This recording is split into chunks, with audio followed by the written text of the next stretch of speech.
Sí, Fulgencio, ¿qué se dice? general, han pintado grafitis. ¿Grafitis? Mándame ahora mismo la situación, las coordenadas del grafiti y vamos a mandar a 2 grandes legiones del ejército de tierra y después también camiones Panther, más un tanque y un resto de cañón que tenemos en Cabrera. Y no basta con enviar un camión de malla. ¿En Maya?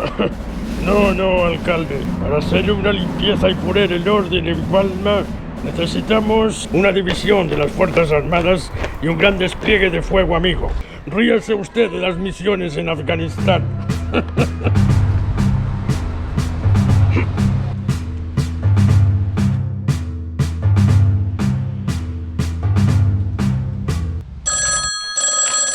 Sí, Señor alcalde, nuestras líneas se encuentran justo delante del objetivo. ¿Cómo es? El graffiti está en catalán. Proceda.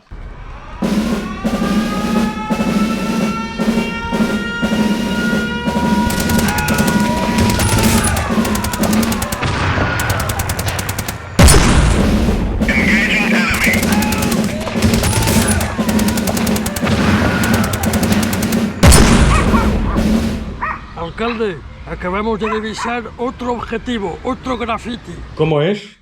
Bueno, pues pone claramente Viva Vox y Viva España. Proceda.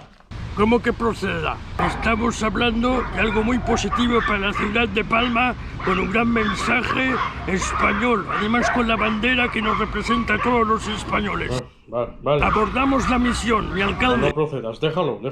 Pero me aprobarás 2 presupuestos. Por supuesto que sí, mi alcalde. Uf. A veces hago bromas.